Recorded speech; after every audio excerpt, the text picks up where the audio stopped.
પ્રકરણ 12 બેલુડ. માણસોની શક્તિને પ્રદીપ્ત કરનાર બે તત્વો છે. એક લક્ષ્ય પ્રત્યે તીવ્ર ઝંખના અને બીજું સ્પર્ધા. જીવનમાં જો આ બે વસ્તુઓ ન હોય તો શક્તિશાળી માણસ પણ પોતાની શક્તિનો ઉપયોગ પૂરેપૂરો નહીં કરી શકે. સ્પર્ધા કેટલીક વાર દ્વેષમૂલક અથવા અહંકારમૂલક પણ થઈ જતી હોય છે. એવી સ્થિતિમાં સ્પર્ધક હાનિ પહોંચાડીને સ્વયં હાનિ ઉઠાવવાના કામ પણ કરી બેસતો હોય છે. પણ જો ઉર્ધ્વગતિ પ્રેરક લક્ષ્ય જીવનમાં સ્થિર થયું હોય તો વ્યક્તિ આપોઆપ ઉન્નત માર્ગે ચાલ્યા કરશે. વ્યક્તિને લક્ષ્યહીનતાવાળું જીવન ન મળે. લક્ષ્યહીનતા માણસને કઠોર માર્ગે ચાલતા રહેવાની હિંમત નથી આપતી. ઉચ્ચ આદર્શોની સાથે કઠોર માર્ગે ચાલવું અનિવાર્ય હોય છે. મારું પ્રથમ લક્ષ્ય સદગુરુની શોધ હતી. સદગુરુની શોધમાં પ્રેરક શ્રી રામકૃષ્ણ પરમહંસની વાણી હતી. કાંચન અને કામિનીનો ત્યાગી જ ગુરુ થઈ શકે તેવું તેમનું વાક્ય મારી નસ નસમાં વ્યાપી રહ્યું હતું. આ જ વાક્યના કારણે આટલું ફરવા છતાં હું કોઈનો શિષ્ય થઈ શક્યો ન હતો. એકે એક દિવસ નિરાશામાં વીતતો હતો. ગુરુ નહીં મળે એવું થયા કરતું હતું. પણ હજી મારી પાસે બે આશા કેન્દ્રો હતા. એક બેલુડ મઠ અને બીજું કુંભમેળો. કુંભમેળાને હજી વાર હતી એટલે હું બિહાર તથા બંગાળનું ભ્રમણ કરતો કરતો ઠેઠ બેલુડ મઠ પહોંચ્યો. શ્રી રામકૃષ્ણ પરમહંસ દેવની ભૂમિ, સ્વામી વિવેકાનંદજીની જન્મ અને કર્મભૂમિ, અનેક ક્રાંતિકારીઓ, વૈજ્ઞાનિકો, કવિઓ, સાહિત્યકારો, સમાજ સુધારકો અને રાજનેતાઓની ભૂમિ બંગાળ. સોનાર બાંગ્લા પહોંચ્યો. આપણે એટલું સ્વીકારવું જોઈએ કે બંગાળમાં આટલા બધા મહાપુરુષો થયા હોવા છતાં બંગાળના ટુકડા થતા રોકી શકાયા નહીં. બંગાળના નવાબી શાસનને ટાળી શકાયું નહીં અને ઇસ્લામના પ્રભાવને ખાળી શકાયો નહીં. આપણા ચિંતનમાં પાયાની કોઈ ત્રુટિની આ વાસ્તવિકતાઓ ચાડી ખાય છે. બેલુડ હું પગે ચાલતો પહોંચ્યો ત્યારે સવારના 10 વાગ્યા હતા. ભવ્ય મંદિરમાં સ્વયં શ્રી રામકૃષ્ણ દેવની સુંદર પ્રતિમા બિરાજેલી હતી. તેના દર્શન કર્યા. શ્રી રામકૃષ્ણ દેવ સ્વયં કાલીના ભક્ત હતા. પણ સ્વામી વિવેકાનંદજી દ્વારા સ્થાપિત મિશનોમાં શ્રી રામકૃષ્ણ દેવ તથા મા શારદાની પ્રતિમાઓ, કોઈ જગ્યાએ ખુદ સ્વામી વિવેકાનંદજીની પ્રતિમા પણ સ્થાપિત થયેલી જોઈ શકાય છે. હિન્દુ પ્રજા વ્યક્તિ પૂજા તરફ વધારે પડતી ઝૂકી છે. એટલે મૂળ ગુરુ સ્વયં કોઈ ઈષ્ટદેવના પૂજક હોય તો પણ અનુયાયી વર્ગ તે ગુરુને જ પરમબ્રહ્મ પરમેશ્વર માની પછી તેની જ પ્રતિમા સ્થાપિત કરી તેની સર્વોપરિતા માનવા કે મનાવવા લાગે છે.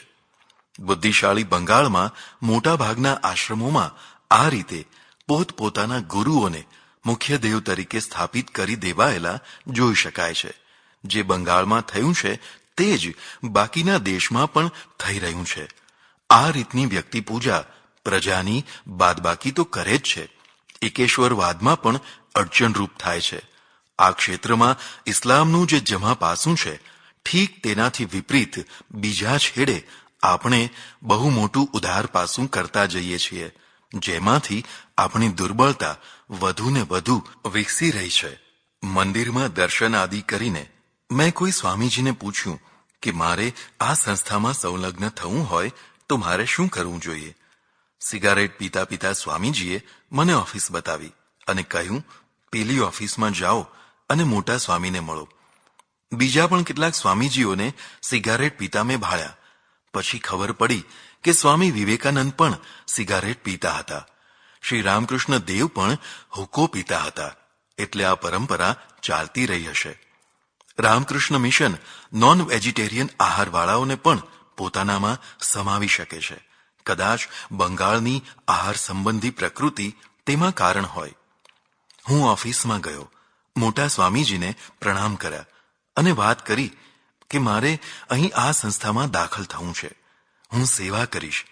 મને શ્રી રામકૃષ્ણ દેવ પ્રત્યે અનન્ય ભાવ છે વગેરે વગેરે.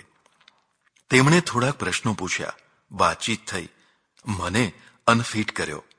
તમારામાં અહીં દાખલ થવા માટેની યોગ્યતા નથી. એનો સ્પષ્ટ અભિપ્રાય આપીને તેમણે કહ્યું, હું લાચાર છું કે તને અહીં દાખલ કરી શકતો નથી. તેમના ઉત્તરથી મને થોડું દુઃખ તો થયું, પણ મનને સમજાયું, ખરેખર તું યોગ્ય નહીં હોય ત્યારે તો આવું કહે છે. પણ બીજી તરફ એમ થયું કે માનો કે મારામાં અધૂરાપણું હોય તો મને થોડા દિવસ રાખીને તેને દૂર કરવા પ્રયત્ન પણ થવો જોઈએ ને. પણ પાછું થયું, ના ના, નહીં નહીં, મારા જેવા કેટલાય લેભાગુઓ અહીં દાખલ થવા રોજ આવતા હશે અને રોજ આ સ્વામીજીને મને આપ્યા તેવા જવાબ આપવા પડતા હશે. વ્યક્તિને પરખવાની શક્તિ તેમનામાં હોય જ, એટલે જે કહ્યું તે બરાબર જ હશે. પ્રણામ કરીને હું બહાર નીકળ્યો. 11:30 વાગ્યા હશે. હજી મારે જમવાનું બાકી હતું. શ્રી રામકૃષ્ણ દેવના મંદિરને ફરીથી દૂરથી પ્રણામ કરીને હું દરવાજા બહાર નીકળી ગયો. અપેક્ષાઓ દુઃખદાયી હોય છે, કારણ કે મોટા ભાગે તે પૂરી નથી થતી હોતી. તેમાં પણ જેમના મોટા નામ, મોટા ઠામ અને મોટા કામ હોય છે, તેમના પ્રત્યે લોકો મોટી મોટી અપેક્ષાઓ રાખતા હોય છે. આ મોટા લોકો ઘણીવાર નાના લોકોની અત્યંત નાની આવશ્યકતા કે અપેક્ષા પ્રત્યે પણ ધ્યાન નથી આપી શકતા. જાણતા અજાણતા તેમનાથી ઉપેક્ષા થઈ જાય છે.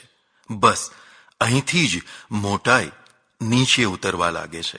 નાના માણસોએ જ કોઈ નાના માણસને મોટો બનાવ્યો હોય છે. મોટા થયા પછી તે મોટા ગણાતા માણસોમાં ઘેરાઈ જાય છે. એ મોટા ગણાતા માણસો તેની મોટાઈને પંપાળે છે, ફૂલાવે છે, પણ સાથે સાથે એક વાડ પણ ઊભી કરી દે છે. જે વાડની એક બાજુએ ઊભો ઊભો તે સંસારની સર્વોચ્ચ સગવડો અનાયાસે ભોગવે છે, પણ વાડની બીજી તરફ ઊભેલા માણસોની પ્રાથમિક આવશ્યકતાઓ પ્રત્યે પણ તેનું ધ્યાન નથી જતું હોતું. આનું નામ તો માયા છે. પ્રકરણ 13. માસી મળી.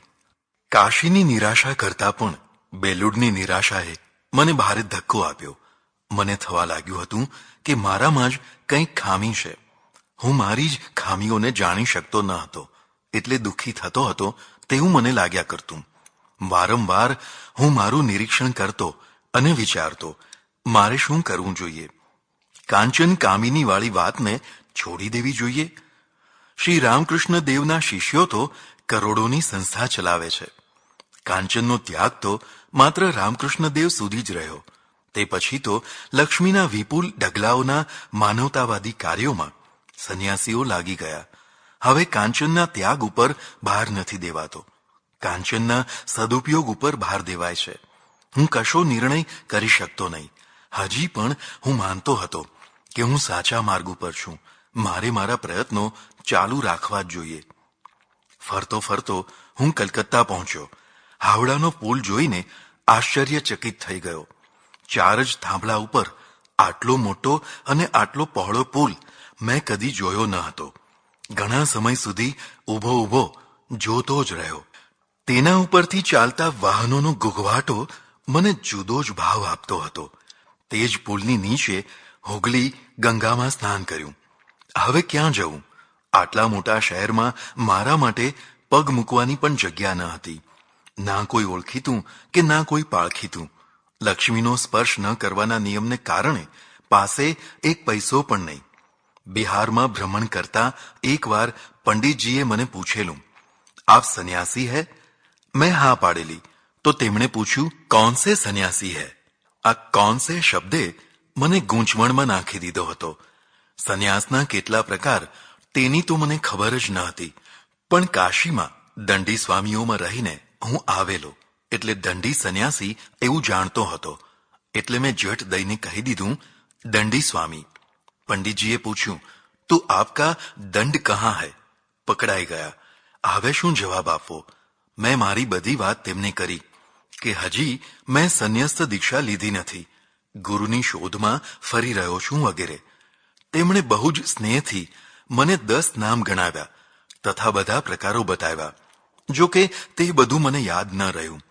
પણ પહેલા કરતાં મારી મૂંઝવણ વધી ગઈ. પ્રત્યેક સ્થળે આશ્રમોવાળા મને પૂછે, કૌન સે સાધુ હો? તો મારે શું કહેવું? કહેતો કે હજી મેં ગુરુ કર્યા નથી. તો કેટલાક સજ્જન પ્રકૃતિના સાધુઓ હમદર્દી બતાવતા, પણ કેટલાક બીજા તો નિગુરા હે નિગુરા કરીને ઘૃણા પણ કરતા. એટલે મારી સામે કોઈ ગુરુ ન મળે ત્યાં સુધી આ નિગુરાપણું ચાલુ રાખ્યા વિના છૂટકો જ ન હતો. ચોટી કાપીને ગુરુ થઈ જનારા તો અસંખ્ય હતા, પણ મારે તો કાંચન કામિનીનો ત્યાગી ગુરુ જોઈતો હતો. હુગલી નદીમાં સ્નાન કરીને હેરિસન રોડ ઉપર હું ચાલવા લાગ્યો. ક્યાં જવું કે ક્યાં ઉતરવું તેની કશી જ ખબર ન હતી.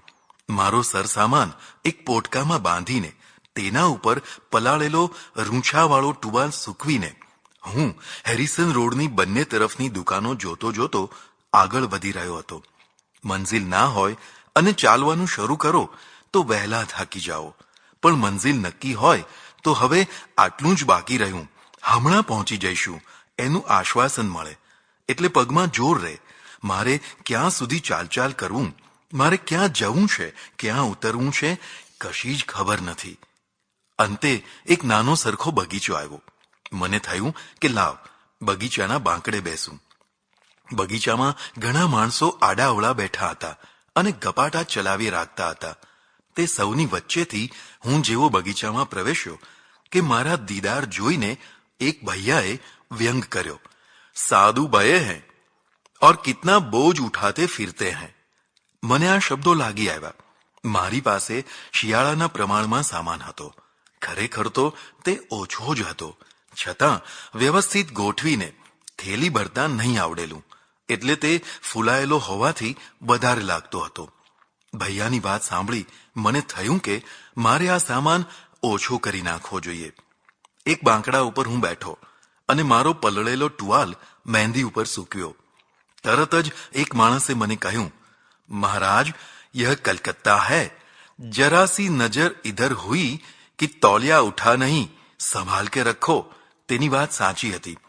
યુરોપ અમેરિકામાં સોનાનો દાગીનો પડ્યો હોય તો પણ કોઈ અડે નહીં, એવો એ સમય હતો. પણ ભારતમાં અને તેમાં પણ કલકત્તામાં તો નૈતિકતાની વાત જ શી કરવી. પેલા ભૈયાના વ્યંગની મારા ઉપર અસર હતી, એટલે મેં ઉપેક્ષાથી કહી દીધું, લે જાને દો, કોઈ ચિંતા નહીં. બગીચામાં હું ઘણો સમય બેસી રહ્યો. માણસો બદલાતા રહ્યા. હું બેઠો બેઠો અવલોકન કરતો રહ્યો. મોટા ભાગે આ બગીચામાં સહેલ સપાટો કરવા ભદ્ર લોકો નહીં, પણ સામાન્ય મજૂર વર્ગના માણસો નવરાશનો સમય વિતાવા આવતા તેવું મને લાગ્યું. સમય પસાર થઈ રહ્યો હતો. હવે જમશો ક્યાં? આવડા મોટા કલકત્તામાં કઈ માસી બેઠી છે જે ઉમળકાભેર આવીને કહે, હેન્ડ ભાણા ઢેબરા જમી લે. બાંકડા ઉપર બેઠો બેઠો હું ગીતાનો પાઠ કરતો હતો. ત્યાં મારી જ ઉંમરના છોકરા જેવા શ્યામ વર્ણના માતાના ચાઠાવાળા જરા કદરૂપા દેખાતા એક સાધુ આવ્યા અને મારી પાસે બેઠા. આડી અવળી વાતચીત કર્યા પછી તેમણે પૂછ્યું, ભોજન કહાં કરોગે? મેં કહ્યું, પતા નહીં. તે ચિંતા નહીં કરવાનું જણાવીને હમણાં આવું છું એમ કહીને ઉઠ્યા અને ગયા. 10 મિનિટમાં પાછા આવ્યા. એક પતરાનો પાસ આપતા કહેવા લાગ્યા, લો यह पास, सामने मंदिर में घंटी बजे तो यह पास लेके जाना, भोजन मिल जाएगा. મેં પાસ લીધો. તેઓ વિદાય થયા. લગભગ 1 વાગ્યાના સુમારે ઘંટડી વાગી. પાસ લઈને હું ગયો. એક મારવાડી શેઠ દ્વારા સંચાલિત મંદિરમાં રોજ બપોરે સાધુ સંતોને ભોજન કરાવવાની પ્રથા હતી. મારા જેવા બીજા પણ પાસવાળાઓ આવ્યા હતા. વ્યવસ્થાપક કોણ જાણે કેમ પણ સૌની સાથે બેઠેલા મને ઉઠાડીને મેળા ઉપર લઈ ગયો. સરસ મખમલનું આસન, મોટો બાજટ અને સુંદર થાળી વાટકી વગેરે મૂકીને અત્યંત માનથી બેસાડીને જમાડ્યો. પછી કહે, જબ તક કલકત્તા મેં રહે યહીં આકર ભોજન કર જાના. આ શબ્દોએ મને હળવો ફૂલ કરી નાખ્યો. મનમાં ને મનમાં થયું, લ્યો ત્યારે માસી મળી ખરી. પરમેશ્વર પોતે જ મારી માસી થયા હતા. તે જ ચલાવતા ચલાવતા આ બગીચા સુધી મને લઈ આવ્યા હતા. તેણે જ પેલા સાધુને મોકલ્યા હતા અને તેણે જ આ મારવાડી મેનેજરને મને જુદો બેસાડીને પ્રેમથી જમાડવાની પ્રેરણા આપી હતી અને તેણે જ કાયમ જમવાની વ્યવસ્થા પણ કરી આપી હતી. ખરેખર તે માસી થઈને બધે જ આગળ ને આગળ ઢેબરા બનાવીને મૂકતો હતો. પ્રકરણ 14. ખરો અકિંચન થયો. જમીને હું ફરી પાછો પેલા બગીચામાં આવ્યો. કલકત્તામાં રહું ત્યાં સુધી જમવાની તો વ્યવસ્થા થઈ ગઈ હતી. આ દેશમાં આવા અસંખ્ય નાના મોટા અન્નક્ષેત્રો ચાલી રહ્યા છે. ધાર્મિક દ્રષ્ટિકોણથી ચાલતા આ અન્નક્ષેત્રો અંતે તો માનવતાવાદી કાર્ય જ કરી રહ્યા છે. તેમાં કેટલાક અંશે દુરુપયોગ પણ થતો હશે, પણ તેથી શું? એવું ક્યું કામ છે જેમાં કશો જ દુરુપયોગ ન થતો હોય? 5-10% દુરુપયોગ તરફ જ જે લોકો દ્રષ્ટિ રાખ્યા કરે છે તે કદી પણ કોઈ સારું કામ સ્થિર રૂપે નથી કરી શકતા. જેણે ગરીબી જોઈ નથી, બેકારી કે લાચારીનો અનુભવ કર્યો નથી, તેને જીવનની ઊંડી સૂઝ નથી હોતી. એવા લોકો તકતીઓ મૂકવા માટે હજારો કે લાખોના દાન તો કરી શકે છે, પણ કોઈ ભૂખ્યાને રોટલો નથી આપી શકતા. જે સાધુઓ પણ રખડ્યા ભટક્યા વિના સીધા જ ગાદી ઉપર બેસી જાય છે, તેમને પણ જીવનની ખબર નથી પડતી હોતી. જીવનનો સંદેશ વેદનામાંથી પ્રગટતો હોય છે. વેદના જ જીવનનો પર્યાય છે અને વેદનાને દૂર કરવાનું નામ ધર્મ છે. આ સિવાયની તમામ ક્રિયાઓ, આડંબરો અને માન્યતાઓ પાણી વલોવીને માખણ કાઢવાની વ્યર્થ પ્રક્રિયા માત્ર છે. જમીને હું પાછો પેલા બગીચામાં આવ્યો અને એક ખાલી બાંકડે બેઠો. થોડી જ વારમાં મારી આજુબાજુ 2-5-10 માણસો આવવા અને બેસવા લાગ્યા. પ્રશ્ન ચર્ચા શરૂ થઈ. લોકોને રસ પડ્યો હશે એટલે માણસો વધતા ગયા. મારાથી થોડે દૂર કોઈ બીજા સંત પણ આવી જ ચર્ચા કરતા હતા. તેમનું ટોળું મારા તરફ વળવા લાગ્યું. સતત 4 વાગ્યા સુધી ચર્ચા ચાલતી રહી. મને રહી રહીને ચિંતા થતી હતી કે રાત્રે હું સૂઈશ ક્યાં. ચર્ચામાં ભાગ લેનારા અનુકૂળતા પ્રમાણે બેસીને વિદાય થતા હતા. જૂનાની જગ્યાએ નવા આવીને બેસતા હતા.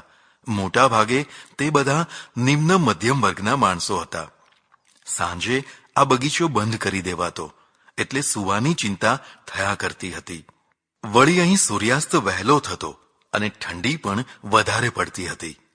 5 વાગ્યાના સુમારે પાછા પેલા સંત આવ્યા. આજ સંતે બપોરે મારી જમવાની વ્યવસ્થા કરી આપી હતી. તેમને જોઈને મને હિંમત આવી. તેમણે મને પૂછ્યું કે રાત્રે ક્યાં સુવાના છો? મેં કહ્યું કે મને ખબર નથી. તેમણે કહ્યું કે ચિંતા ન કરશો, ગંગા કિનારે એક સ્થળ છે, ત્યાં આપણે સુવા જઈશું. સાંજે જમવાની ચિંતા તો હતી જ નહીં. અમે બંને ચાલ્યા અને રાત પડતા સુધીમાં એક એવી જગ્યાએ પહોંચ્યા જે કોઈ પુલ જેવું હતું. ઉપરથી બંધ, પણ બંને તરફથી વાહનોની અવરજવર માટેનો માર્ગ. તેના ફૂટપાથ ઉપર અમારે સુવાનું હતું. મેં જોયું કે પેલા સંત પાસે ઓઢવા પાથરવાનું ખાસ કંઈ નથી. મેં નક્કી કર્યું કે સવારમાં મારા સામાનમાંથી અડધો સામાન તેમને આપી દઈશ. તે કલકત્તાના ખૂબ ભોમિયા હતા. બહુ મોડે સુધી કલકત્તામાં ક્યાં શેઠ શું શું આપે છે તે સંભળાવતા રહ્યા. મને નવાઈ એ હતી કે આટલા બધા ધાબળા આપનારાઓને ઓળખતા હોવાથી એ ધાબળા જરૂર લાવ્યા હશે. તો પણ એમની પાસે એકે ધાબળો કેમ નથી? અમે સૂઈ ગયા. થોડી વારમાં મને લાગ્યું કે મારા ઓંશિકાને કોઈ ખેંચી રહ્યું છે. મેં બેઠા થઈને જોયું તો કોઈ માણસ દોડીને ભાગી રહ્યો છે. આ કલકત્તા છે. અહીં ગરીબાઈનો પાર નથી અને ચોરોનો પણ પાર નથી. તેવું પેલા સંતે મને સમજાવ્યું હતું. બિહાર, ઓરિસ્સા અને યુપીના ગામડાની ગરીબાઈ અહીં ઢસડાઈ આવે છે. અહીં તેમાંથી ગરીબાઈ, ચોરી, અસામાજિકતા, ઠગાઈ અને બીજું ઘણું બધું સંમિશ્રિત થઈને કલકત્તાનું એક જુગુપ્સિત રૂપ પ્રગટ થાય છે. એક વિદેશીએ ઓહ કલકત્તા નામનું પુસ્તક લખ્યું છે, તેથી આપણી આંખો ખુલવી જોઈતી હતી. સવારે અમે ઉઠ્યા. શૌચ સ્નાન કરવાનો પ્રશ્ન હતો. જે સ્થળે અસંખ્ય માણસોને માથું ઢાંકવાની જગ્યા ન હોય તે સ્થળે વ્યવસ્થિત શૌચાલયોની અપેક્ષા કેમ રખાય? વિશ્વમાં ભાગ્યે જ કોઈ સ્થળે જોવા મળે તેવા જુગુપ્સિત દ્રશ્યો કુદરતી હાજતે જતા ટોળા બંધ સ્ત્રી પુરુષોના રેલવેના પાટાની સાથે સાથે રોડ ઉપર કે અન્યત્ર જોઈ જોઈને આપણે હવે લજ્જાથી મુક્ત થઈ ગયા છીએ. આફ્રિકા જેવા પછાત દેશોમાં પણ મેં કોઈને ખુલ્લામાં લઘુશંકા કે દીર્ઘશંકા કરતો નથી જોયો. અહીં તો ગામડા તથા શહેરોમાં ગૃહનિર્માણ વખતે પડેલો પ્રત્યેક ખૂણો જાણે કે ગંદકીનો અને નિર્લજતાનો ગઢ હોય તેવું દેખાય છે. માર્ગના બંને કિનારા વિષ્ટાથી ખદબદતા હોવાથી ક્યાં પગ મૂકવો તેની મૂંઝવણ પણ ઘણી જગ્યાએ જોઈ શકાય છે. પુરુષોની વાત તો ઠીક, પણ સ્ત્રીઓની દુર્દશાની કોઈ સીમા નથી. 2-5 વાર ઉઠબેસ કરે ત્યારે તેનું કાર્ય પતે. મંદિરો, ધર્મશાળાઓ વગેરે બાંધવાનું પુણ્ય તો ખરું જ, પણ શૌચાલયો બાંધવાનું પણ પુણ્ય મળે તેવું લખવાનું કોઈ ભૂલી ગયું લાગે છે. એટલે શૌચાલયો વિનાના ગામડા અને નગરો પોતાની જ ગંદકીથી ગંધાઈ રહ્યા છે. પહેલા પેલા સંત રેલવેના ડબ્બાઓની પાછળ શૌચ જઈ આવ્યા. પછી મારો સામાન વગેરે તેમને સોંપીને હું ગયો. પાછો ફર્યો અને જોયું તો પેલા સંત ગાયબ. આડું અવળું ચારે તરફ જોયું, ક્યાંય નહીં. સામાન લઈને તે ભાગી ગયા હતા. મારે તો તેમને અડધો સામાન આપવો હતો, પણ તે પૂરો જ લઈ ગયા. એ વખતે મારી મનોદશાનો મને આજે પણ સ્પષ્ટ ખ્યાલ છે. હું ખૂબ હસ્યો, ખૂબ ખુશ થયો. પેલા ભૈયાનો વ્યંગ યાદ આવ્યો. સારું થયું. હાશ, હવે ખરો અકિંચન થયો. હવે મારી પાસે શરીર ઉપર પહેરેલા મલમલના 2 વસ્ત્રો તથા સંડાસ જવા લઈ ગયેલો એક મોટો લોટો માત્ર હતા. તે વખતે મને તીવ્ર વૈરાગ્ય થઈ આવ્યો હતો. હું હુગલી નદીમાં સ્નાન કરવા ગયો. ત્યાં અસંખ્ય ભિખારીઓ બેઠા બેઠા કીર્તન વગેરે કરતા હતા. તેમાંથી એક આંધળા ભિખારીના હાથમાં પેલો લોટો ઘસ્યા વિના જ મૂકી દીધો. હવે 2 વસ્ત્ર સિવાય કશું ના રહ્યું. થઈ ગયો કરપાત્રી. હુગલીમાં સ્નાન કર્યું. એ જ પલાળેલા વસ્ત્રો પાછા પહેરી લીધા. ઠંડી કહે મારું કામ. આવી ઠંડીમાં લોકો ગરમ સ્વેટર વગેરે પહેરીને ફરતા હોય, ત્યાં હું પલળેલા કપડાં પહેરીને ફરું તે સ્ક્રૂ ઢીલો હોય તો જ બને ને. થોડી જ વારમાં ટાઢ ચડી. દાંત કટકટ થવા લાગ્યા. સૂર્યના તડકે જઈને બેઠો. સૂર્યની તથા મારા શરીરની ગરમીથી કપડાં સુકાયા ત્યારે પાછો પેલા બગીચામાં ગયો. ગઈકાલની માફક લોકો ચર્ચા કરવા આવીને બેસવા લાગ્યા. તેમાંથી જ કોઈ એક વ્યક્તિએ બપોરે મને આગ્રહ કરીને જમાડી દીધો. એટલે પેલા મંદિરમાં જવાની જરૂર ન પડી. ધીરે ધીરે સાંજ થઈ રહી હતી. મને ચિંતા હતી. હવે તો મારી પાસે ઓઢવા પાથરવાનું કશું જ નથી રહ્યું. આ ઠંડીમાં રાત કેમ વીતશે? ભારતમાં દર વર્ષે ઠંડીથી, લૂથી અને રેલથી હજારો માણસો મરી જાય છે. કદાચ હું પણ તેમાંનો જ થઈ જઈશ. રાત્રે ધીમે ધીમે ઠંડી વધતી જશે અને મારું શરીર વધુ ને વધુ ઠંડુ થતું જશે. કદાચ ઠરીને ઠીકરું પણ થઈ જાય અને પછી મ્યુનિસિપાલિટીવાળા બીજી અનેક લાશોની સાથે મારી લાશને પણ ઠેકાણે પાડી દેશે. ચાલો, સદગુરુની શોધ પૂરી થઈ જશે. આમ તો જો હું બેઠેલા માણસોને વાત કરું તો તેઓ જરૂર કંઈક વ્યવસ્થા કરે, પણ પ્રાર્થના નહીં કરવી એવી હઠ પણ ખરી. સાંજના 4 વાગી ગયા હતા. સૂર્ય નિસ્તેજ થઈને અસ્તાચળમાં ડૂબી જવા ઉતાવળો થઈ રહ્યો હતો. મારા અંતરમાં અત્યારથી જ રાત્રિના ઓછાયા ઉતરી આવ્યા હતા. એક તરફ ચિંતા થતી હતી તો બીજી તરફ ખુમારી પણ હતી. એ જ ખુમારીએ મને યાચક થતો અટકાવ્યો હતો. એ ખુમારી હતી મરણિયાપણાની. હું ઘેરથી નીકળ્યો ત્યારથી જ એક શબ્દ મારી જીભે હતો, મરી જઈશ. માણસ મરણિયો બને તો બધી ચિંતા ટળે અને બધું અશક્ય શક્ય બને. અત્યારે મારી એવી જ દશા હતી. એટલામાં પેલા વ્યંગ કરનાર ભૈયાએ પૂછ્યું, મહારાજ તુમ્હારો પુટરિયા કહા બા? એટલે કે મહારાજ તમારું પોટલું ક્યાં છે? તેણે વ્યંગ તો કર્યો હતો, પણ હવે તે ભક્ત થવા લાગ્યો હતો. સૌની સાથે તે ચર્ચા કરવા બેસતો. મેં રાત્રે બનેલી બધી વિગત કહી. એક સામાન્ય દૂધ દહીંની સામાન્ય ડેરી ચલાવનાર ભૈયાજી ઉઠ્યા અને અડધા એક કલાકમાં પાછા ફર્યા. તેમના હાથમાં શેતરંજી તથા ઓઢવાનો ધૂંસો હતો. કોઈ એક માણસ એલ્યુમિનિયમનું ડોલચું લઈ આવ્યો, કોઈ બીજું કાંઈ લઈ આવ્યો. જોત જોતામાં મારી સામાન્ય જરૂરિયાત પૂરી થઈ ગઈ. મારા નેત્રો હર્ષથી છલકાઈ ઉઠ્યા. જેણે મને ગૃહત્યાગ કરાવ્યો છે તે એમ ઠંડીમાં મને મરવા દેવા નથી માંગતો. તે મને જીવાડવા માંગે છે તેની પ્રતીતિ થઈ. પણ હવે શું ક્યાં, આ બાગ તો હમણાં બંધ થશે. પ્રકરણ 15. તાંત્રિકો વચ્ચે. જવાબદાર વ્યક્તિ નિશ્ચિંત ન રહી શકે. ઉચિત ચિંતા તથા કંઈક મૂંઝવતા પ્રશ્નોનો ભાર વ્યક્તિને સ્વચ્છંદી થતા રોકે છે. કશી જ ચિંતા ન હોય અને કાંઈ જ ભાર પણ ન હોય, જવાબદારી શૂન્ય જીવન હોય તો તેવું જીવન વરદાન નહીં, અભિશાપ જ સમજવું. ભારતમાં જે પ્રકારની ફિલસૂફી વિકસાવાય છે તેમાં જવાબદારીથી છટકીને માત્ર ઉદરભરી જીવન જીવવાને જીવન મુક્તિ ગણાવી છે. આવા માણસો પૂજ્ય અતિ પૂજ્ય થઈ જાય છે. આવી અકર્મણ્ય અને જવાબદારીહીન વ્યક્તિ કરતાં સમાજના સુખ સગવડો તથા વિકાસના કાર્યો માટે જજુમનાર કાર્ય કરતા ઘણો ઉત્તમ છે. તેનું સમાજને પ્રદાન છે. ખરેખર તો તે પૂજ્ય ગણાવવો જોઈએ. હું મારા જ પોતાના દ્વારા નિમંત્રેલી આપત્તિઓમાં મહાલી રહ્યો હતો. 4 વખત જમવાની ટેવની જગ્યાએ અત્યારે 1 વખત જમવાનું પણ અનિશ્ચિત થઈ ગયું હતું. ક્યાં શું તે પ્રશ્ન જમવાથી પણ વધુ વિકટ હતો. કલકત્તા જેવા નગરમાં ઘણી વ્યવસ્થા હશે જ, પણ યોજકસ્તત્ર દુર્લભ તેમ કોઈ સંયોજક ન હતો. એક મિલના પહેરેગીર ભૈયાજીએ કહ્યું, મહારાજ ચલો હમારે સંગ, ગેટ પર સોને કી સુવિધા હૈ. હું તેમની સાથે ગયો. મિલ બહુ દૂર હતી. રોડને અડીને જ તેનો દરવાજો હતો. ફૂટપાથ ઉપર મારા માટે એક પાટ બિછાવી દીધો. ભૈયા લોકો પહેરો ભરતા અને હું બહાર સૂતો. રોડની સામે મુખ્યતઃ ગુજરાતી વગેરે પ્રજા રહેતી.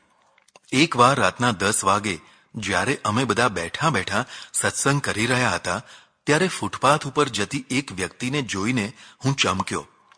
થોડે દૂર સુધી જવા દઈને આવું છું એમ કહીને હું ઉઠ્યો અને ઉતાવળે પેલી વ્યક્તિની સાથે થઈ ગયો. મેં તેના ખભા ઉપર હાથ મૂક્યો. તે વ્યક્તિએ મારી સામે જોયું અને ડઘાઈ ગઈ. આ એ જ સંત હતા જે મારો બધો સામાન લઈને ભાગી ગયા હતા. એમ સમજીને કે આ અજાણ્યો માણસ આટલે દૂર ક્યાં આવશે. તેઓ કલકત્તાના આ ભાગમાં આવી ગયા હતા, પણ વિધાતાએ મને પણ જાણતા અજાણતા અહીં મોકલી દીધો હતો. તેમના ખભે મારો જ થેલો હતો જે પોણા ભાગનો ખાલી થઈ ચૂક્યો હતો. અર્થાત ધાબળો વગેરે ચોરાઈ ગયું હતું. અમારી આંખો મળી. એ ગભરાયા. મેં કહ્યું, घबराइए मत, मैं कुछ नहीं करूंगा, बस इतना ही कहना है. साधु के वेश में किसी के साथ विश्वासघात मत करना. આટલું કહીને હું ચાલ્યો આવ્યો. હું જાણતો હતો કે જો આ ભૈયાજીઓને ખબર પડશે તો પેલાની ચટણી કરી નાખશે. એટલે તેમને કહ્યા વિના જ હું પેલા સંતને મળવા ગયો હતો. જ્યારે પાછો ફર્યો ત્યારે ભૈયાજીઓએ પૂછ્યું કે ઓચિંતાના ક્યાં ગયા હતા. મેં હવે બધી સાચી હકીકત કહી દીધી. અરે મહારાજ, પહેલે ही कहना था ससुर की हड्डी हड्डी तोड़ देते. કલકત્તામાં 15 દિવસ હું રહ્યો. તેમાં એક દિવસ એક તાંત્રિક બાબાજી મળી ગયા. 41 વર્ષની ઉંમર, ગૌરવાન, જટાઓ, આકૃતિ પ્રભાવશાળી. હું જે બગીચામાં બેસતો ત્યાં જ તે પણ થોડે દૂર બેસતા. સંસ્કૃતના વિદ્વાન પણ ખરા, પણ તેમના કરતા મારી પાસે સત્સંગીઓની ભીડ વધારે રહેતી હોવાથી તે મારા તરફ આકર્ષાયા. મારી પાસે વધારે ભીડ રહેવાનું મુખ્ય કારણ મારો ત્યાગ અને નિસ્પૃહતા હતી. જ્યારે માણસો ઓછા થયા ત્યારે તેઓ મારી પાસે આવ્યા અને મને કહે, ચલો હમારે સાથ, બડી અચ્છી જગહ હૈ. મને થયું કે ચાલો ત્યારે જોઈએ તો ખરા કે શું છે. અમે બંને ચાલ્યા. ઘણે દૂર એક મહાદેવનું મંદિર આવ્યું. અહીં અસંખ્ય બ્રાહ્મણો, સાધુઓ ચિક્કાર ભરાઈને બેઠા હતા. સૌ કોઈને કોઈ શેઠના લાભ માટે જુદા જુદા જાપ કરતા હતા અથવા કોઈ ગ્રાહકની રાહ જોતા હતા. ધાર્મિક ક્ષેત્રમાં દુઃખોની નિવૃત્તિ તથા સુખોની પ્રાપ્તિ માટે વ્યક્તિને વાસ્તવિક અભિગમ આપવાની જગ્યાએ કોઈ તમારા માટે જાપ કરે, કોઈ અનુષ્ઠાન કરે, કોઈ કાંઈ તંત્ર મંત્ર કરે કે કોઈ આશીર્વાદ આપે એવી હવા વધારે પડતી ઊભી કરાય છે. આના પરિણામે સામાન્ય વ્યક્તિ પુરુષાર્થવાદી થઈ શકતી નથી. તે દૈવી ચમત્કારોની ઝંખના કરતી ફરે છે. અસંખ્ય પુરોહિતો, બાવાઓ અને બીજાઓ લોકોની આ દુર્બળતાને વધારે છે અને પોતાના માટે દક્ષિણાઓ ઊભી કરે છે. શિવાલયનું દ્રશ્ય સારું ન લાગ્યું. એક તો પ્રદક્ષિણાના ચોતરફ ભાગમાં ખીચોખીચ તાંત્રિકો બેઠા હતા. તેમની અસ્વચ્છતા તથા પરસેવાથી વાતાવરણ ગંધાતું હતું. એકમેકના ચહેરા ઉપર વિતૃષ્ણા દેખાતી હતી. કેટલાક મારવાડી શેઠો પોતપોતાના તાંત્રિકો આગળ ગુપચુપ વાતો કરી રહ્યા હતા. સૌ પોતપોતાની સાધના કરાવતા હતા. પેલા મહારાજે એ ભીડમાં માંડ જગા કરીને મને પણ બેસાડ્યો અને મને કહે, અભી આતા હું. मेरे बहुत परिचित मारवाड़ी सेठ है, कोई न कोई अनुष्ठान मिल जाएगा. એમ કહીને તે ચાલ્યા અને દરવાજા પાસે આવતા જતા વ્યાપારીઓ સાથે વાતો કરવા લાગ્યા. હું સમજી ગયો કે તે કોઈ જાપ કે અનુષ્ઠાનની ગ્રાહકી કરવા મથી રહ્યા છે અને તે પણ મારા માટે. કોઈ દુખી માણસ પાસેથી 100-200 રૂપિયાનું અનુષ્ઠાન લઈને મને કરવા આપે. હું તેમના કહ્યા પ્રમાણે અનુષ્ઠાન કરું. પૈસા તે લે. હું તો પૈસા રાખતો જ નહીં. આ રીતે તે પોતે પણ વ્યાપાર કરવા માંગતા હતા. દુનિયા જ્યાં સુધી રહેશે ત્યાં સુધી ઓછા વત્તા અંશે અંધશ્રદ્ધા રહેવાની જ. અસંખ્ય સુધારકો, પડકારકો અને વિજ્ઞાનના વિકાસ પછી પણ તેનું અસ્તિત્વ સમાપ્ત નથી થયું. ભારતમાં અને તેમાં પણ ગુજરાતમાં વધ્યું છે. સાચા સાધુઓ કરતા ઠગ, ધૂર્ત અને દંભીઓનું સામ્રાજ્ય વિસ્તરી રહ્યું છે. આ તાંત્રિકોની અસર હવે તો ઠેઠ ગાંધીનગર તથા દિલ્હી સુધી પહોંચી છે. સૌની વચ્ચે બેઠો બેઠો હું પરિસ્થિતિનું નિરીક્ષણ કરતો રહ્યો. સૌને પૈસાની જરૂર હતી. વ્યાપારીઓને લાખોની જરૂર હતી. તે પૂરી કરી આપવા આ તાંત્રિકો તેમની પાસેથી 25-50 પડાવતા હતા. તાંત્રિકોને પણ પૈસાની ભારે જરૂર હતી. પેલા વ્યાપારીઓને કોણ સમજાવે કે જે પોતાના માટે 25-50 નથી મેળવી શકતા તે તમને લાખો રૂપિયા કેવી રીતે કમાઈ આપશે? અંધશ્રદ્ધાના ક્ષેત્રમાં ભોળા માણસો કરતા લોભિયા માણસો વધુ ફસાતા હોય છે. પેલા મહારાજ થોડી વારે મારી તપાસ કરી જતા અને ફરી પાછા કોઈ અનુષ્ઠાન કરાવનારની શોધમાં ચક્કર લગાવતા. મને થયું કે બસ હવે અહીંથી વિદાય થવું જોઈએ. હું ઊભો થયો. મારી ખાલી પડેલી જગ્યાને ભરી દેવા કેટલાય ઉત્સુક હતા. પેલા મહારાજને મળ્યો અને કહ્યું, मैं जाता हूं. मेरे लिए यह उचित स्थान नहीं है. मैं अनुष्ठान करने वाला नहीं हूं. કહીને વિદાય થયો. ખાસું 3-4 માઇલ ચાલીને પાછો પેલા બગીચામાં આવ્યો. ધીરે ધીરે બગીચામાં મારા પ્રત્યે શ્રદ્ધાભાવ રાખનારું સારું એવું વર્તુળ તૈયાર થયું હતું. હવે તો આખો દિવસ લોકોની અવર જવરમાં વીત્યા કરતો. મને થયું કે હવે કલકત્તા છોડવું જોઈએ. કુંભ મેળો નજીક આવી રહ્યો છે અને હવે મારે પ્રયાગરાજ પહોંચવું જોઈએ. પ્રકરણ 16. હવે આત્મહત્યા નહીં કરું. જન્મવું એ મોટે ભાગે એક સુખદ ઘટના ગણાય છે, પણ મરવું એ દુઃખદ ઘટના ગણાય છે. મોટા ભાગે શબ્દ એટલા માટે કે કેટલાકનું જન્મવું સુખદ નથી હોતું, તેમના પોતાના માટે તથા કોઈ વાર બીજાના માટે પણ. એક 5 વર્ષની બાળા બળાત્કારનો ભોગ બનીને પ્રાણ ગુમાવે તેના જન્મને સુખદ કેમ કહેવાય? કદાચ તે ના જન્મી હોત તો જ વધુ સારું હતું. આવી જ રીતે કેટલાકના મૃત્યુ પણ કોઈ વાર પોતાને માટે તો કોઈ વાર બીજા સૌને માટે સુખદ થઈ જનારા હોય છે. કેન્સર જેવા મહાવ્યાધિથી પીડાતા માણસને દીર્ઘાયુષના આશીર્વાદની નહીં, શીઘ્ર અવસાનના આશીર્વાદની જરૂર હોય છે. કેટલાક હાહાકાર મચાવનારા આતતાઈઓનું અવસાન લોકો માટે પરમ સુખદાયી બની જતું હોય છે. પણ આ તો બધા અપવાદ થયા. મુખ્ય નિયમ તો જન્મવું તે સુખદ અને મરવું તે દુઃખદ ઘટનારૂપ છે. મૃત્યુ દુઃખદ છે જ, પણ મૃત્યુના ઘણા પ્રકાર છે. પક્વાવસ્થા પ્રાપ્ત થયા પછી કોઈ વ્યક્તિ મરે તો તે બહુ દુઃખ ના કહેવાય. પક્વાવસ્થા પહેલા જ કોઈ અકસ્માત વગેરેમાં મૃત્યુ પામે તો તે વધુ દુઃખદ થઈ જાય. વળી કોઈ રાષ્ટ્ર, ધર્મ કે માનવતાના હિતમાં પ્રાણ આપે તો તે ગૌરવભર્યું મૃત્યુ કહેવાય. પણ કેટલીક વાર કોઈ આત્મહત્યા કરીને પોતાનું જીવન ટૂંકાવી નાખે ત્યારે પ્રસંગના સંદર્ભ પ્રમાણે તથા લોકોના અભિગમ પ્રમાણે તેની પ્રતિક્રિયા થાય. આત્મહત્યા કરનારાઓ પ્રત્યે મારા મનમાં અમાપ લાગણીઓ છે, કારણ કે મને સ્વયં તેનો અડધો અનુભવ છે. માણસ આત્મહત્યા ક્યારે કરતો હોય છે? જ્યારે જીવન તેના માટે અત્યંત ભારરૂપ બની જતું હોય છે ત્યારે. ભૂખ કે માત્ર દરિદ્રતાના કારણે આત્મહત્યા કરનારના બહુ જ ઓછા કિસ્સા જોવા મળશે. મોટા ભાગે ગુંગળાયેલા જીવન અથવા તો અત્યંત પ્રતિષ્ઠિત જીવનના અતિભારને ઊંચકી શકવાની ક્ષમતા ખોઈ બેસતા આવું પગલું ભરી લેતા હોય છે.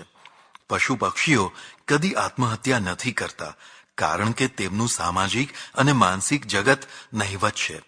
જેમનું સામાજિક તથા માનસિક જગત ઘણું વિસ્તૃત હોય છે તેમના સુખ તથા દુઃખના કારણો પણ ઘણા હોય છે. પ્રત્યેક સંબંધ સુખ માટે જ બંધાયો હોવા છતાં મોટા ભાગે પોતાની અનાવડતના કારણે અથવા સામાવાળાની નાદાની કે નાદારીના કારણે દુઃખો વધુ આવતા હોય છે. માનસિક આઘાતોના મૂળ પ્રેમ, પ્રતિષ્ઠા અને અહંભાવમાં રહેલા હોય છે. આ ત્રણેયનો ત્યાગ જેટલો મોટો તેટલો જ આઘાતનો ધક્કો પણ મોટો. અત્યંત દીન હાલતમાં જીવતા ભિખારીઓ ભાગ્યે જ આત્મહત્યા કરતા હોય છે. હા, ઠંડીમાં થથરીને, ગરમીમાં લૂ લાગીને, વરસાદમાં તણાઈને પ્રાણ ખોનારા ઘણા હોય છે. પણ ઠંડીમાં રોજ થથર્યા કરવું તેના કરતા આત્મહત્યા કરી લેવા દે તેવી વૃત્તિવાળા ભાગ્યે જ કોઈ હશે. મને લાગે છે કે આત્મહત્યા કરી શકવા જેટલી તેમની હિંમત નથી, એટલે જ તેઓ ભિખારી થયા છે. તેમને પ્રેમ, પ્રતિષ્ઠા અને અહંભાવમાંનું કશું જ નથી હોતું. તેથી માનસિક જગતનો ત્યાગ બહુ થોડો હોય છે. શારીરિક આવશ્યકતાઓ પૂરી કરવામાં જ તેમનો દિવસ વીતી જાય છે, છતાં તે પૂરી નથી થઈ હોતી. એટલે તેમનું ચિંતન મનન અધૂરી રહેલી આવશ્યકતાઓમાં રમ્યા કરે તે સ્વાભાવિક છે. પણ જેમને શારીરિક આવશ્યકતાઓ જરૂર કરતા વધુ પ્રાપ્ત થઈ છે તેમનું મન રોજીરોટી, મકાન કે કપડામાં નહીં, પણ માનસિક જગતમાં રખડ્યા કરતું હોય છે. આ માનસિક જગત કેટલીક વાર પ્રેમ જગત હોય, કેટલીક વાર પ્રતિષ્ઠા જગત હોય, તો કેટલીક વાર અહંભાવનું જગત હોય. ઘણી વાર શારીરિક આવશ્યકતાઓના અભાવ સાથે પ્રેમતંતુ જોડાયેલો હોય ત્યારે દરિદ્રતા ડાકણનું રૂપ ધરીને પ્રેમનું કોમળ ગળું દબાવી કાઢે. પ્રેમને ભેટવા જેટલો આતુર હોય છે એટલો જ જરૂર પડે મૃત્યુને ભેટી લેવા પણ આતુર હોય છે. કલકત્તામાં આવો જ એક અનુભવ થયો. રાત્રિના 9 વાગ્યા હશે. 1 કલાક સૂર્ય વહેલો આથમતો હોવાથી આપણા માટે તો 10 વાગ્યા એમ સમજી લેવાનું. ધીરે ધીરે લોકો વિખરાઈ ગયા હતા. ચારે તરફ નીરવતા અને શાંતિ હતી. નગરપાલિકાની લાઇટોમાંથી મંદ મંદ પ્રકાશ આવી રહ્યો હતો અને હું નગરપાલિકાના જ બાંકડા ઉપર સૂઈ જવાની તૈયારી કરતો હતો. ત્યાં એક ઊંચો, તેજસ્વી પણ ફિક્કો જુવાન મારી પાસે આવ્યો. તેની સાથે જે લાંબી વાતચીત થઈ તેનો સાર આવો હતો. તે બિહારના કોઈ નગરથી નોકરી માટે અહીં કલકત્તા 18 દિવસથી આવ્યો છે. બિહારમાં 24 વર્ષની પત્ની તથા 2 બાળકો છે. ઘરનું ભાડું ચડી ગયું છે. દેવાદાર થઈ ગયો છે. બેકારીએ તેને નાગચૂડમાં ભેંસી દીધો છે. ભૂખ તથા અપ્રતિષ્ઠાથી થાકીને કંઈક નોકરી મળશે એવી આશાએ અહીં કલકત્તા આવ્યો છે. 18 દિવસથી ફરે છે, પણ નોકરી મળતી નથી. સૌ કોઈ ઓળખાણ માંગે છે. પાસે પૈસા નથી. ઘેરથી નીકળ્યો ત્યારે ઘરમાં લોટ પણ ન હતો. કલકત્તા જઈને તરત જ પૈસા મોકલીશ એવી હામ આપીને તે આવ્યો છે. પણ તે પોતે જ કોઈ શેઠના અન્નક્ષેત્રમાં પાતળી ખીચડીથી અડધું પેટ ભરીને દિવસ કાઢે છે. હવે પત્નીને પૈસા કેવી રીતે મોકલવા? રહી રહીને તેને પત્ની અને બાળકો યાદ આવે છે. તેનું હૃદય રડી ઉઠે છે. ઓ વિધાતા, તે મને પ્રેમ આપ્યો, દાંપત્ય આપ્યું, પણ સાથે સાથે કારમી ગરીબી પણ આપી. હું મારી વાલી પત્ની તથા કનૈયા જેવા 2 બાળકોના પેટ પણ ભરી શકતો નથી. ધિક્કાર છે મને. તે જીવનથી તંગ આવી ગયો છે, તદ્દન ભાંગી પડ્યો છે. હવે તેની એક જ ઈચ્છા છે, નજીકમાં જ આવેલી રેલ નીચે કપાઈ મરવું. પત્નીને કરુણાભરી ચિઠ્ઠી તેણે લખી રાખી છે, જે હજી પોસ્ટ કરી નથી. આ માણસ કોઈ વાર મારા સત્સંગમાં આવતો એટલે તથા તેના ઘરમાં સંત સમાગમની પ્રથા હોવાથી તેને સંતો પ્રત્યે અનહદ માન છે. મરતા પહેલા મારી પાસે પોતાની વેદના ખાલી કરવા આવ્યો છે. તેની વાતો અને વ્યવહારથી મને ખાતરી થઈ ગઈ હતી કે આ માણસ સાચે જ આત્મહત્યા કરી બેસશે. હું ધર્મ સંકટમાં મુકાઈ જાઉં છું. લક્ષ્મીનો સ્પર્શ નહીં કરવાનો નિયમ અત્યારે મને ત્રાસદાયી લાગે છે. મને થાય છે કે જો અત્યારે મારી પાસે પૈસા હોત તો બધા જ પૈસા આ ભાઈને આપી દેત, પણ મારી પાસે તો કાણો પૈસોય નથી. અંતે હું તેને એક વાતે રાજી કરી દઉં છું. આજે નહીં, આવતીકાલે તું આત્મહત્યા કરજે. મારું વચન રાખવા માટે તે વાતને માની જાય છે. તે વિદાય થાય છે, પણ તેની અસર મારા ઉપર એટલી મોટી મૂકતો જાય છે કે આખી રાત મને ઊંઘ નથી આવતી. મને વિચારો આવે છે, આ કાયસ્થ રૂપાળો યુવાન કેટલા અરમાનોથી પરણ્યો હશે. તેની પત્ની અને બાળકો પણ કેવા સુંદર હશે. એ સુંદરતામાં પાછી આદર્શની ચમક વાળી, પણ તેમાં દરિદ્રતાની લોહમેખ લાગી. આ યુવાનને માતા પિતા નથી, તો બીજી તરફ તેની પત્નીને પણ પિયરમાં ખાસ કોઈ નથી. ભારતમાં કુલીન ગણાતા કુટુંબોમાં જ્યારે મુખ્ય વ્યક્તિ મરી જાય છે ત્યારે આખું કુટુંબ મરી જતું હોય છે. કારણ કે મુખ્ય વ્યક્તિ જ સૌની તારણહાર હોય છે. સૌ તેના અવલંબને જ જીવતા પરાવલંબી હોય છે. જેમ જેમ ખાનદાનીનું શિખર ઊંચું થતું જાય તેમ તેમ પરાવલંબિતાની તળેટી પણ ઊંડી થતી જાય તેવી સમાજ વ્યવસ્થા છે. ખાનદાન સ્ત્રીઓના પગની પાની પણ કોઈ જોઈ ના શકે, એટલે તે માત્ર 4 દિવાલ વચ્ચેની મેના થઈને રહે. મુખ્ય માણસ મરતા જ આખું ઘર નિરાધાર થઈ જાય. દીકરીને દાગીનાનો દહેજ આપવો તેના કરતાં સ્વાવલંબિતાની શક્તિ આપવી તે સાચું કલ્યાણ છે. રહી રહીને મારું અંતર કહેતું, પ્રભુ, આ વ્યક્તિને નોકરી આપ, ધંધો આપ. જો તે મરી જશે તો તેની પાછળ બીજા 3 જીવો પણ મરી જશે. તેની પત્ની દરિદ્રતાને તો સહન કરી લેશે, પણ પ્રિય પતિના આપઘાતનો ધક્કો સહન નહીં કરી શકે. સવાર થયું અને સાંજ થઈ, રાત પડી અને કાલની માફક ધીરે ધીરે સૌ વિખરાવા લાગ્યા. હું એકલો રહી ગયો. મારું મન પેલા માણસની આતુરતાથી રાહ જોતું હતું. આજે તે આવશે અને કહેશે, હવે તમારું વચન મેં પૂરું કર્યું. હવે તો મને મરવા દો. હવે હું તેને રોકી નહીં શકું. આ સામે રેલના પાટા. એક ક્ષણમાં તેનું સુંદર શરીર ચૂંથાઈ જશે. હું તેનો દર્શક માત્ર થઈશ. વિચારો ચાલતા રહ્યા. 10 વાગ્યા પણ તે ન આવ્યો. હવે મારી ધીરજ ખોટી હતી. સૂઈ જવાનો સમય ક્યારનોય થઈ ગયો હોવા છતાં હું સૂતો ન હતો. મારી દ્રષ્ટિ સામે હતી, તેની પ્રતીક્ષામાં. હું થાક્યો. મને થયું જરૂર તેણે આત્મહત્યા કરી લીધી હશે. જરૂર જરૂર. ઓહ, લાચારીના ખપ્પરમાં રોજે રોજ કેટલા મસ્તક ઓહમાતા હશે. કલકત્તા જેવી ધનાઢ્ય નગરીમાં ઊંચી આલિશાન ઇમારતોમાં રહેનારાઓને ક્યાં ખબર હશે કે તમારી એક દિવસની સિગરેટોમાં કોઈ ગરીબનું આખું જીવન બચી શકતું હોય છે. જો શ્રીમંતાઈની સાથે માનવતા જાગે તો બેડો પાર થઈ જાય. અંતે થાકીને હું આડો પડવાની તૈયારી કરતો હતો ત્યાં લાંબા લાંબા ડગ ભરતો તે આવ્યો. મને નિરાંત થઈ. આવતા જ મારા પગમાં માથું મૂકી દીધું. સ્વામીજી, આપને મુझे નયા જીવન દિયા. તે રડી પડ્યો. તેની પીઠ ઉપર હું હાથ ફેરવતો રહ્યો. અંતે તે બોલ્યો, મહારાજ, નોકરી મિલ ગઈ. તેની વાતથી મને પણ સંતોષ થયો. વાત આમ બનેલી. આજે કોઈ મારવાડી શેઠને ત્યાં તે નોકરી માટે ગયેલો. શેઠે ઓળખાણ માંગી. ઓળખાણ ન હોવાથી તેણે કહ્યું કે ભગવાન જ મારી ઓળખાણ છે. શેઠે ના કહી, પણ શેઠાણી દૈવી જીવ હતા. તેમણે શેઠને સમજાવીને પેલાને નોકરીમાં રખાવી લીધો. એટલું જ નહીં, તેને ભરપેટ જમાડ્યો. સ્વાદિષ્ટ રસોઈ અને તે પણ ભરપેટ જમવાની તક ઘણા દિવસો પછી તેને મળી હતી.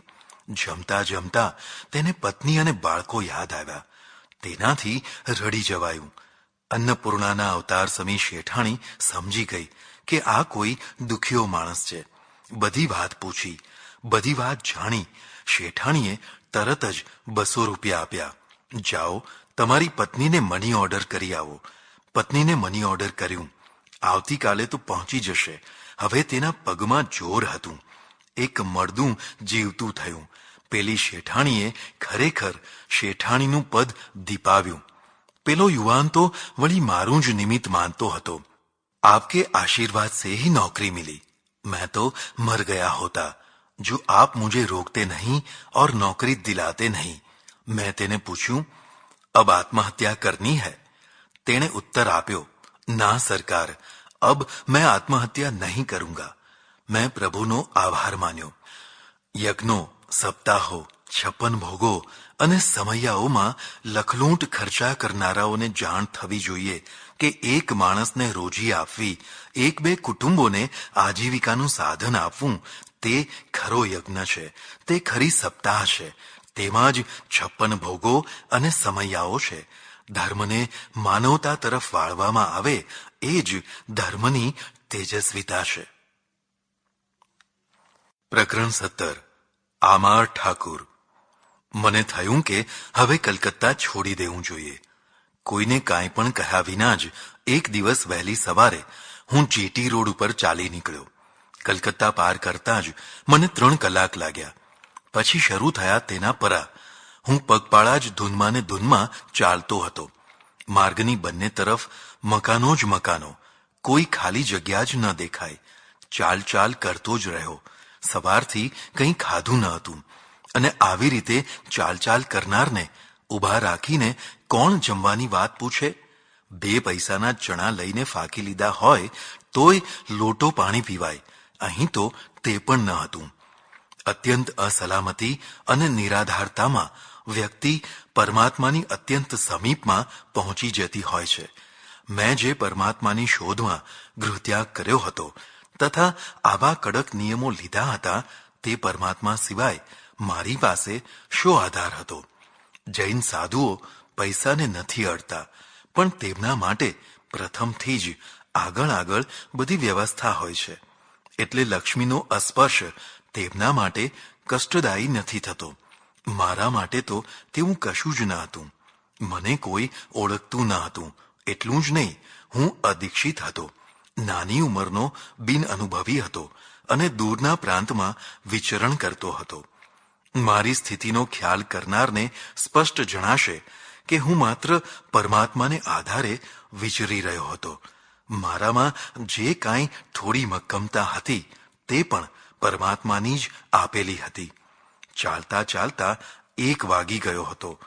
ભૂખ અને થાક બંને લાગ્યા હતા. પણ બંને તરફ મકાનો હોવાથી યોગ્ય સ્થળ મળતું ન હતું જ્યાં હું બેસી શકું. અંતે મારી નજર એક જાળીવાળા સહેજ ઊંચા ઓટલાવાળા મકાન ઉપર પડી. ઓટલાની પાસે જ મકાન માલિકે પાણીનો નળ મૂકી રાખ્યો હતો. તે નળે ભૂખ્યા પેટે પાણી પીધું અને થાકીને લોથપોથ થઈ ગયો હોવાથી પેલા ઓટલા ઉપર બેસી ગયો. જો કે આવા ઓટલાવાળા મકાનો તો માર્ગમાં બીજા પણ આવ્યા હતા, પણ કોઈના ઓટલે કેમ બેસાય તે વિચારે ક્યાંય બેસવાની હિંમત કરી શક્યો ન હતો. પણ અહીં બેસી જ જવાયું. માત્ર 2 જ મિનિટ થઈ હશે અને મકાનની જાળી ખુલી. એક વૃદ્ધ બંગાળી સજ્જન બહાર આવ્યા. તેમને જોઈને મને સહેજ સંકોચ થયો. હમણાં આ વ્યક્તિ મને ઉઠી જવાનું કહેશે તેવો સંદેહ થયો. ભારતમાં બાવા લોકોની સામૂહિક પ્રતિષ્ઠા ઓટલે પણ ના બેસવા દેવાય તેવી છે. પણ મારી ધારણા ખોટી નીકળી. પેલા મહાશય ઝટ દઈને 2 પગથિયા ઉતરી મારી સામે આવ્યા તથા બાંગ્લા ભાષામાં કંઈક બોલતા બોલતા મારા પગ પકડીને બેસી પડ્યા. મને યાદ છે ત્યાં સુધી તેમનું એક વાક્ય વારંવાર મારા કાને પડતું, આમાર ઠાકુર, આમાર ઠાકુર. તે મને આગ્રહ કરીને ઘરમાં લઈ ગયા. ઘર નાનું પણ સ્વચ્છ હતું, સુઘડતા હતી અને ઘરમાં રહેનારા શિક્ષિત માણસો હતા. જમવા માટે આસન તથા બાજોટ પાથરેલા હતા. મને જમવા બેસવા આગ્રહ કર્યો. મારે જમવું તો હતું જ, પણ મને ભય હતો કે અહીં જમવામાં કદાચ માછલીની કોઈ વાનગી પીરસી દેશે તો, હું ઓળખી શકીશ નહીં અને ખવાઈ ગયા પછી ખ્યાલ આવશે તો. મારું મન પાછું પડતું હતું, પણ તેમણે જ સમાધાન કર્યું. આમી નિરામિષ ભોજી, શોંકા કોરેના. હું ખૂબ પ્રેમથી જમ્યો. પ્રત્યેક ગ્રાસે મને પરમાત્મા દેખાતો હતો. ગીતામાં યોગક્ષેમમ વહામ્યહમનું જે વચન આપ્યું છે તે આ રીતે પૂરું કરતો હશે. આ જ મકાનના ઓટલે તેણે જ મને બેસવાની પ્રેરણા કરી હશે. તેણે જ પેલા ગૃહસ્થને ભાવ વિભોરતા આપીને મારી પાસે મોકલ્યો હશે. તેણે જ તેને મને જમાડવાની પણ પ્રેરણા કરી હશે. પોતાના માટે બિછાવેલા આસન ઉપર મને બેસાડીને તેણે જ મને ભાવ વિભોર થઈને જમાડ્યો હશે. હું ઘણીવાર લોકોને કહું છું કે મેં ઈશ્વરને જોયા નથી અને તેની કૃપાને અસંખ્ય વાર અનુભવી છે. જેણે ઈશ્વરની કૃપાનો અનુભવ કરવો હોય તેણે જાણી કરીને આપત્તિઓ વહોરી લેવી. દુઃખો અને આપત્તિઓ વિના પણ તેની કૃપાનો અનુભવ તો થાય છે જ, પણ પેલો અનુભવ તો હાડોહાડ લાગી જાય તેવો હોય. જેના માટે અને જેના સહારે ફનાગીરી સ્વીકારી હોય તે ફના કરીને પણ આબાદ કરતો હોય છે. હું ફનાગીરીના માર્ગે ધપી રહ્યો હતો. આ ઉંમરે આ માર્ગે આવી રીતે કોણ ડાયો માણસ આગળ વધે? પ્રકરણ 18. ફરી ફોલ્લા પડ્યા. પ્રત્યેક કદમ જ્યાં મુસીબતોના કઠણ ચડાણ ઉપર જ મૂકવાનું હોય ત્યાં સુખ શાંતિનો દમ કેવી રીતે લેવાય? ચાલતા ચાલતા ફરી પાછા મારા પગમાં ફોલ્લા ઉપસી આવ્યા હતા. ઉઘાડા પગ, જીટી રોડ અને ધૂનમાં ને ધૂનમાં આંખો નીચી રાખીને હું ચાલ કરું. પરિણામ આવીને ઊભું રહ્યું. બંને પગમાં એક જ જગ્યાએ ફરી પાછા 3 અને 2 ફોલ્લા ઉપસી આવ્યા. દિવસ આથમવાને 1.5-2 કલાકની વાર હતી. હવે ચલાતું ન હતું. એક ડગલું સિસકારા બોલાવી જતું હતું.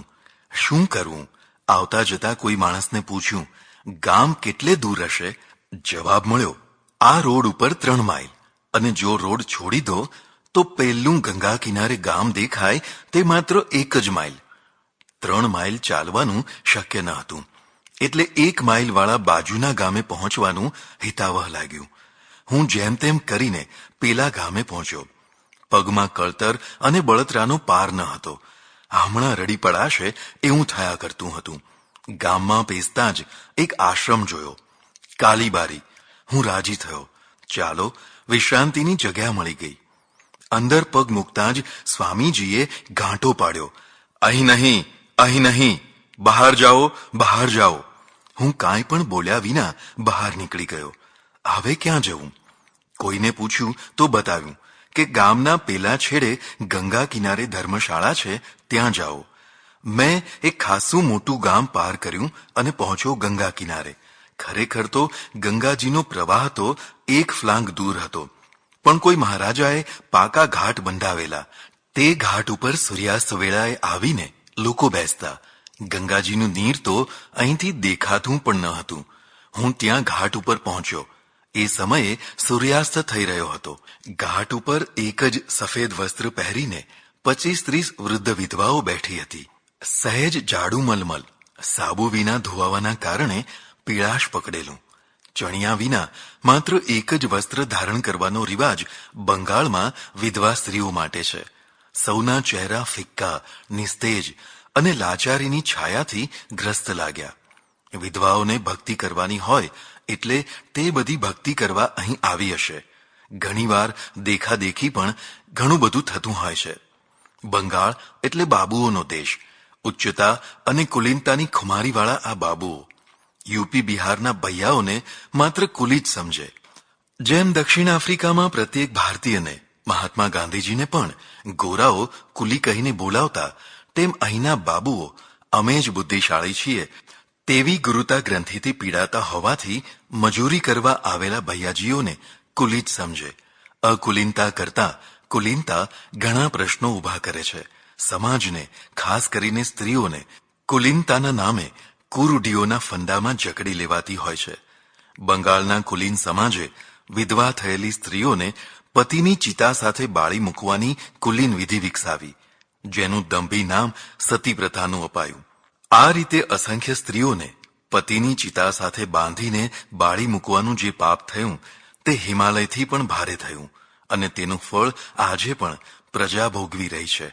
રાજા રામમોહન રાયે આ પ્રથા સામે બાથ ભીડી. પોતાની સગી ભાભીને ચિતામાં બળતી જોઈ બાળી મૂકનારા સમાજ પ્રત્યે તેમની આંખ લાલ થઈ. તે જજુમ્યા અને અંગ્રેજ વાઇસરોય બેન્ટિકના સહયોગથી આ પ્રથા બંધ કરાવી. કોઈ મોટા ધર્મગુરુએ આ કાર્ય ન કર્યું. સોનાના સિંહાસનો અને ચાંદીની ચાખડીઓએ ચડનારા ગુરુઓને ધાર્મિક કે સામાજિક દૂષણ, કુપ્રથા કે વહેમના નિરાકરણ માટે જજુમતા જોવા નહીં મળે. કદાચ એ સ્વયં આ બધાના પોષક પણ હોઈ શકે. સ્ત્રીઓને ચિતા ઉપર તો ચડતી અટકાવી શકાય, પણ પછી પ્રશ્ન હતો વિધવાઓની આજીવિકાનો, પુનર્લગ્નનો. એ કાર્ય ન થઈ શક્યું. આ દેશમાં ઢોરો માટે પાંજરાપોળો છે, પણ માણસો, ખાસ કરીને અનાથ વિધવાઓ માટે પાંજરાપોળો નથી કરી શકાય. આવી વિધવાઓની આજીવિકાની જવાબદારી નથી તો ધર્મ ઉપાડતો, નથી સમાજ ઉપાડતો, કે નથી તેના કુટુંબીજનો ઉપાડતા. ધન અને જન વિહોણી આ વિધવાઓના ટોળે ટોળાને ભક્તિમાં જોતરવાનો પ્રયત્ન પણ કેટલાક લોકોએ કર્યો છે. પૂર્વના પાપે આ વૈધવ્ય આવ્યું છે તેવું ઠસાવનારા પુરાણીઓ તેમને ડાઝ્યા ઉપર ડામ દેવાનું કામ કરી રહ્યા છે. કાશી, મથુરા, વૃંદાવન વગેરે તીર્થધામોમાં બંગાળી વિધવાઓના ટોળા જોઈ શકાય છે. મેં તે સૌ વિધવા બહેનોને હાથ જોડીને નમસ્કાર કર્યા, પણ કોઈએ કાંઈ પ્રતિભાવ ન આપ્યો. કોઈ પુરુષને ધર્મશાળા વિશે પૂછ્યું તો ઘાટથી નીચે થોડે દૂર ગંગા પ્રવાહ જવાના માર્ગ ઉપર એક ઝૂંપડા જેવી જગ્યા બતાવી. મને નવાઈ લાગી. આનું નામ ધર્મશાળા? ઠેઠ નજીક ગયો ત્યારે તો ભય જ લાગ્યો. કાચી માટીની દિવાલ ઉપર ઘાસનું છાજન કરેલું, 3 તરફથી બંધ અને એક તરફથી પૂરું ખુલ્લું એવું એ 10x8નું પડાળ્યું હતું. મારા માથે અડી જાય તેટલી તેની ઊંચાઈ હતી. માટીની દિવાલો તથા માટીનું તળિયું ઠંડી અને પાણીની છાંટથી ઠરીને બરફ જેવા થઈ ગયા હતા. બારણું ન હોવાથી પવનના સુસવાટા આવતા હતા. અધૂરામાં પૂરું આજે ઠંડી વધુ હતી અને મારી પાસે ઓઢવા પાથરવાનું ઘણું ઓછું હતું.